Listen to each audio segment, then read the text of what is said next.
Hi, Lee Balcom here. I just wanted to record this video very quickly because I've just finished talking with several couples, and I realized that what had happened was they had done several things. In fact, one or two of the people had done several things that had actually gotten in the way of their efforts to save their marriage, and I don't want you to make the same mistake. So I wanted to put together some material very quickly to get you some ideas on how to avoid getting yourself further into trouble in a marriage crisis.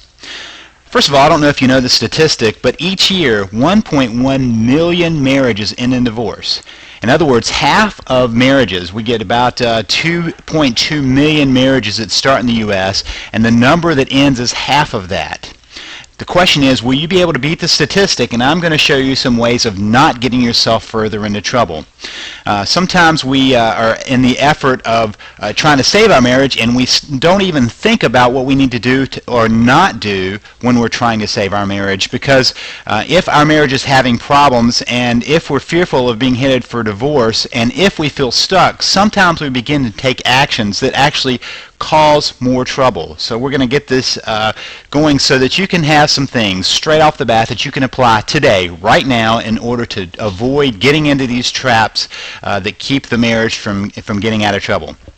Sometimes we do some things, some actions, inactions that can actually make the situation worse unless we know what to avoid. You need to know what to avoid so you don't have to get into trouble before you start working on how to fix your marriage.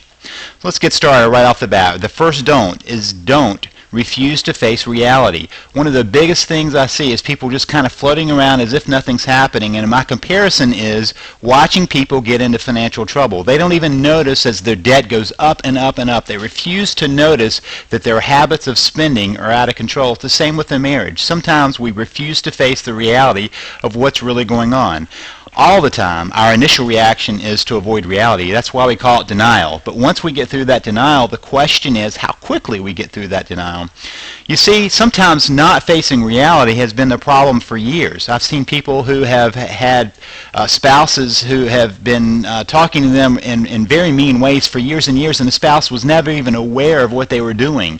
They've been part of the problem of not facing the reality of what's taking apart their marriage for so long that they find themselves in trouble and suddenly can't figure out how to get out of trouble. And here's the thing.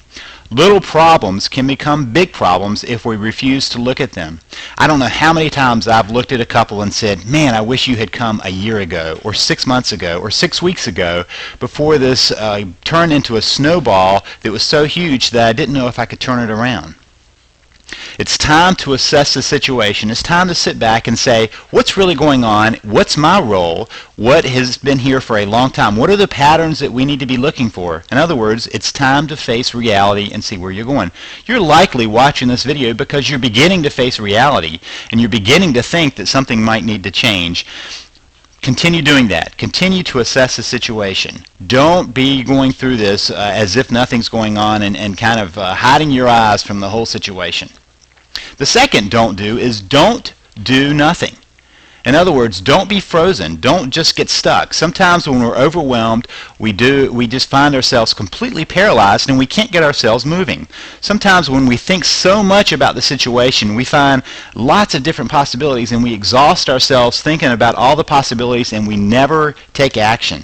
This is called analysis paralysis, or paralysis by analysis. You're working so hard to figure things out that nothing ever gets done.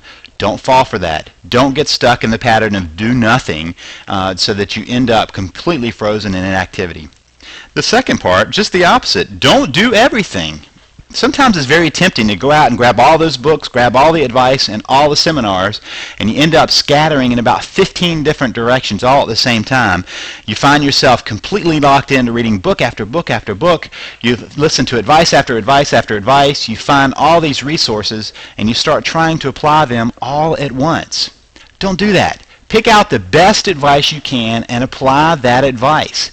If you find the best advice, you can bet that it's out there and it's been there for a while for one reason. It works. Otherwise, it wouldn't still be there.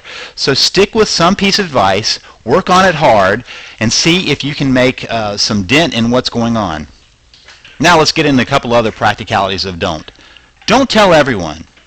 One of the tendencies we have is when we're in the midst of a crisis, we want to tell everyone around us of what's happened because we want them to give us support. The problem is, when we start telling everybody what happens, when we get back together, there's a whole community that's looking at you as a broken relationship.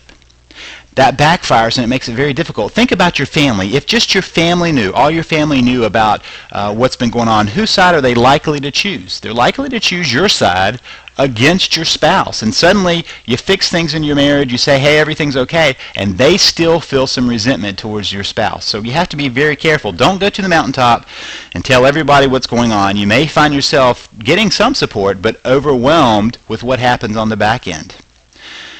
The opposite of that, don't tell no one. In other words, don't isolate yourself, because you do need support and you do need care in the midst of a crisis, and you need to find out how to do that. But do that by finding one or two close friends that can support you. And one of the things I would say is you want to make sure that they will support you regardless of what happens in the outcome. They'll support you, they'll support the relationship, they'll support your spouse on the back end when you decide, when and if you decide to get back together and work it out. They're able to hold that in place because they really are true friends. So let's go through this again. First of all, don't refuse to face reality.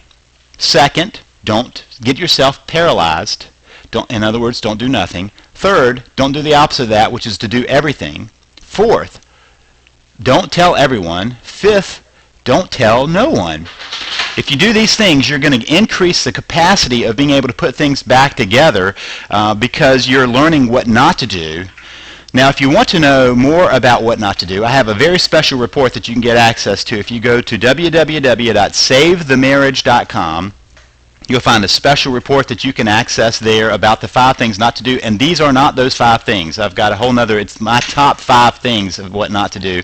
There are a couple that are similar, but there are some others that you need to know about. There's also a quick start guide there on how to immediately jump in within 10-15 minutes, begin to save your marriage. There's an ebook there to give you advice on how to rebuild your relationship. So if you want to learn more about what not to do and what to do, go now, right now, go to www.savethemarriage.com.